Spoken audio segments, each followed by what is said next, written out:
What's up, family? So before we get started, I want to know where you're tuning in from. Drop it in the chat. Let me know your city, your state, or your country. I have my notes here. I believe this word is going to encourage you all. All right, so we're going to take this thing slow. This word is not hype, it's instruction, and it is weighty. Okay. Also, this is the prophetic word God gave me for 2026. Okay. I'm just giving y'all my piece. We know in part, we prophesy in part. This is what he gave Renisha. Okay. So you already see the title, you see the thumbnail. 2026 will be known as the year of the Lord's help. And for those of you taking notes, this is a good video to take notes on. Now, when I heard that 2026 would be the year of the Lord's help, that was enough for me. I was like, I don't have to go live. What am I going live for? What am I making a video for? This is enough. I'm going to take this and I'm going to run with it. Like, I don't need to hear anything else. We good. We cool. Thank you, God. But there are a specific group of people that he wants this word to get out to. Okay. So I'm about to get it started. December 1st, I woke up from a dream around 3 a.m. In the dream, I was riding in a car and it's almost like I was kidnapped and they had me handcuffed. I was in the backseat of this car trying to figure out how I was going to get away. And then God started talking to me. He said, 2026 is the year of the Lord's help. As soon as I heard that, I pulled out my phone so I could document it. Somehow the handcuffs were instantly gone. I need you to catch that phrase again. 2026 is the year of the Lord's help. Not man's help, not systems, not shortcuts. Drop it in the chat early. 2026 is the year of the Lord's help. Drop it early. Okay, so after waking up, and after I even started praying into this, I kept hearing on repeat the year of divine intervention and divine exchange. I kept hearing that over. When I say over and over again, kept hearing it. I also kept hearing Psalm 121, verses 1 and 2 in the form of a song. So I'm going to read this entire chapter because it's short, but I specifically kept hearing the first two verses, okay? So it's Psalm 121, those that want to turn there. And we're about to let the word do the work. I hope you all can hear me good. It says, I will lift up my eyes to the mountains. Some versions say hill. From where shall my help come? My help comes from the Lord who made heaven and earth. He will not allow your foot to slip. He who keeps you will not slumber. Behold, he who keeps Israel will neither slumber nor sleep. The Lord is your keeper. The Lord is your shade on your right hand. The sun will not smite you by day, nor the moon by night. The Lord will protect you from all evil. He will keep your soul. The Lord will guard your going out and your coming in from this time forth and forever. Baby, that's help that doesn't sleep. Now I'm going to read the first two verses again because this is what I kept hearing. And this is what you need to be standing on. This is one of the scriptures that you need to be standing on and giving back to God all of 2026. And again, I kept hearing this to the sound of music. I will lift up mine eyes to the mountains. From where shall my help come? My help comes from the Lord who made heaven and earth. Somebody drop it in the chat. My help comes from God. Type it in the chat. Come on. My help comes from God. Right now, I'm going back into the word of the Lord. Some of you have come to the end of yourself. This is what the Lord has been telling me. Some of you have come to the end of yourself. You've done everything God has instructed you to do, and you still haven't seen all the fruit of your obedience. You may have been seeing little pieces of evidence here and there. It seems like your family and friends won't help you. The church won't help you. The government won't help you. But for those who have been obedient and intentional, you will have the testimony all of 2026. God helped me. People will come and ask you how you accomplished various things, how you healed from certain situations, even diseases that you used to cry over. How did you obtain this and that in half the time, etc.? And your answer will be, God helped me. I need somebody to drop, God is going to help me in 2026 in the comments. Drop it in the comments. God is going to help me in 2026. This is going to be the testimony of 2026 for the saints. And I feel this thing. I feel this thing, not just for the saints, but for the ones that move. Okay? Not hustling, not grinding, not your connections. God helped me. Let me give you this warning. As humans, and this is back, I'm back in the prophetic word now. As humans, we tend to forget that God is never obligated to repeat himself. Some of you think disobedience is cute. You laugh about how God has given you certain instructions, but you're just not ready yet. God is not obligated to repeat himself. He's not obligated to wait on you, and he can literally snatch his breath from your lungs at any moment. Sit with that. And I do mean sit with it. This prophetic word is not for people who do nothing. It's not for those that are just sitting around waiting to be rescued. God told me that this word, this help is for those who have offerings to present before God. What do I mean by an offering? In this context, your offering is whatever God has been telling you to do. If he told you to start a business, do you have the plan written out so that you can offer it to him and say, okay, here's everything I need for my business. I can't go any further until you intervene. Has he been telling you to, I'm even hearing now, and I don't have this in my notes, some of you, he's been telling you to go back to school. What have you been doing? Have you found the school you want to go to? Have you applied to the programs, the degrees that you want? What have you been doing? Has he been telling you to work on your emotional and mental health? What offering can you present to God that shows you've taken the steps to do that? And now all you need is his super to collide with your natural. Has he been telling you to work on your physical health? This can go anywhere between working out or just resting. Somebody type rest in the chat. Slowing down, getting quality sleep, etc. Have you been obeying his instructions? Has he been telling you to move to a certain region? It could be in or outside of your country. Have you been looking at homes, penthouses, condos, etc.? Or do you plan on living in the streets? If you're supposed to move outside of your country, do you have all the legal paperwork completed in order to do that? These are just some examples, but I think you all get the picture. My question to you, what do you actually have in your hands right now? Not what have you been procrastinating on, not what have you been making excuses regarding. What do you have in your hands? What can you honestly place before God right now?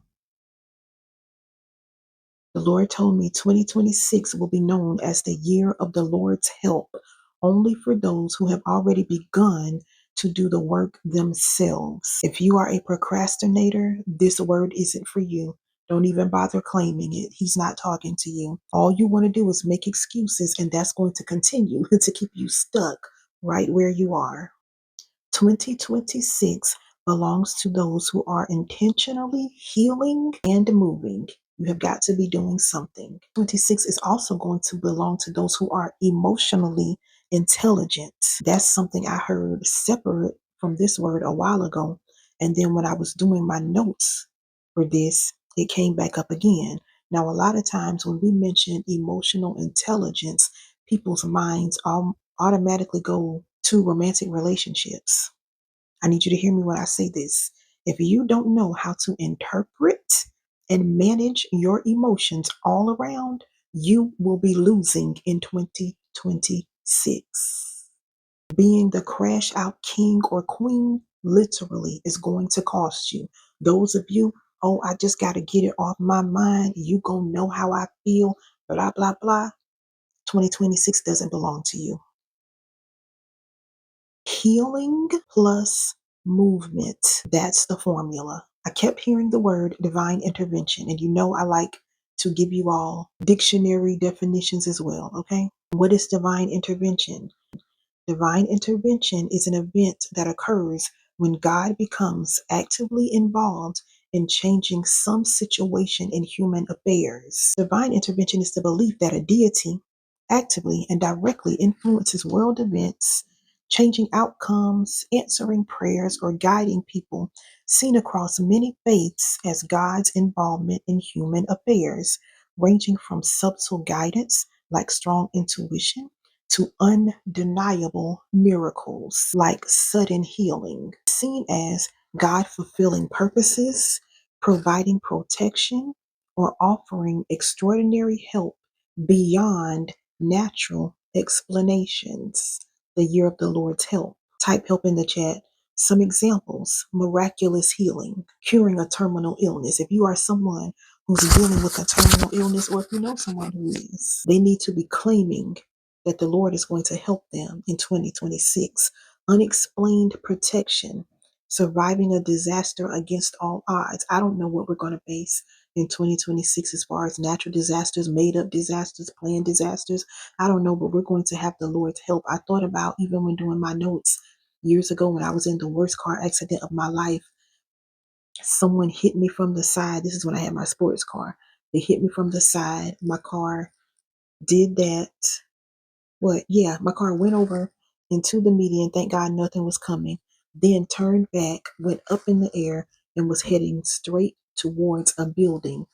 All I could say was, oh my God, I'm about to die. That's all I could say. This was like 10 years ago, 10 and a half years ago. And after I said that, the car stopped like that and hit the ground. Did not even come close to the building. It makes no sense. But this is the Lord's help, because I know He had angels that stopped that car and said, nope, you can't have her, not yet. People were running. They stopped in traffic and were running to me. By the time they got to my car, I'm unlocked, taking my seatbelt off, getting out the car. Total loss, okay? This is an example of divine intervention, guidance, receiving a sudden, clear understanding or feeling to make a crucial decision. And then some biblical examples: divine intervention, God speaking to Noah or Cain, transforming Saul into Paul. But we know the Bible from Genesis to Revelation shows us divine interventions, okay? Now, I know this is a lot. I'm going to give you some practical signs that you're already experiencing divine intervention. I'm going to give you 9 signs. Number 1, for those taking notes, you have doors opening for you that logic cannot explain. It makes no sense. The favor that you've been walking into can't be explained. Sign number 2, sudden clarity where there was confusion. You were so confused, didn't know what to do from day in to day out, and all of a sudden, here comes clarity. That's a sign of divine intervention. Sign number 3, help coming from unexpected people, even strangers. You don't know who God is talking to you even now concerning you. And it could be people that have never even seen you before. And if they did see you, they saw you in a dream or a vision. These people don't know you. Okay? That's another sign. Sign number 4, delays. You've dealt with supernatural delays that later revealed some form of protection. So you were wondering, why didn't this work out? Or why didn't that work out? Why did I get delayed or held up in this place? And then you find out later that the Lord was protecting you from something or someone. My God. Sign number 5, that you're already experiencing divine intervention. Resources, they appear right on time. It doesn't matter what your need is. I don't care if it comes in at the last second. The resource you need always appears on time. Sign number 6, you have peace in situations that should cause anxiety. You literally have the peace that surpasses your very understanding, and you can't explain that either. Sign number 7, instructions become unmistakably clear. You can't deny it if you try to. I remember, well, each time God tells me to move, I always ask Him, I need you to confirm it in a way that no matter what anybody else says, I'll be able to stand on the fact that I heard from you. Some of you have been getting instructions that are so clear. Oh, okay. And you still make, oh, you know what? Sign number 8, resistance breaking after a long stagnation. So you've been stagnant in certain areas, and then all of a sudden the resistance breaks. That's a sign. And then sign number 9, acceleration after prolonged obedience. Amos 9, somewhere at the bottom of that chapter, 13 to 13 to 15, I don't know. Amos 9, message version. Yes, indeed, it won't be long now. The acceleration that you all are experiencing, that's a sign of divine intervention, even quantum leaping, but y'all not ready for that conversation. All right, let me get back to the prophetic word, y'all. Hold on. I also kept hearing divine exchange. Exchange means an act of giving one thing and receiving another. The dictionary says especially of the same type of value in return, but we already know when God gives you something, it's going to be greater than what you even desired, all right? It also says to give up something for something else, to part with in return for some equivalent, transfer for recompense. Remember how I was talking earlier about giving God an offering? This is where the divine exchange will happen. You'll present him with whatever it is he's been requiring of you, and then he's going to breathe on it, and in exchange, give you back more than you could ask, think, or even imagine. Somebody type divine exchange in the chats. And if this word, if you receive this and you know that you've been obeying God, drop I receive it in the chats. I receive it. God is not exchanging with spectators. He's exchanging with participants. Again, this word is not for the lazy. It's not for those who procrastinate and make excuses. And it's not for those who do nothing but sit around waiting to be rescued. Take this word to God in prayer. Examine your obedience. Prepare your offering, whatever it is that he's been requiring of you. And I want to give you all a moment to respond to this word, not emotionally, but intentionally. If this word confirmed what God has already been speaking to you, if it strengthened you, if it gave you clarity or conviction, I want to give you the opportunity to sow into this word. You already know I still believe in sowing and reaping. My giving options are in the description. Sowing is not about paying for prophecy. I already gave you a prophecy. If I can't release a word without getting money first, that makes me a witch. Sowing is about honoring what fed you. Do what the Lord leads you to do. No pressure, no music to manipulate you into giving, and no countdown. I also want to speak to a specific group of you. Those of you who know deep down you have been obedient, but you are tired. You've done what you know how to do, and now you're asking God for help. For some of you, sowing isn't just financial. It's investing in clarity. If you've been putting off joining the Clarity Reset and you know this word is for you, you can sow into yourself by joining. It's a short 7-day intentional reset, not hype, not overwhelm. It's designed to help you hear clearly, regulate emotionally, and move forward without confusion. The link is in the description. Don't overthink it. And I'll say this quietly. There is a deeper layer of support coming in the new year for those who take clarity seriously. If you're aligned, you'll find your way there. That's all I'm going to say. Again, take this word to the Lord in prayer, examine your obedience, prepare your offering to God, and move accordingly. Because, baby, 2026 is the year of the Lord's help.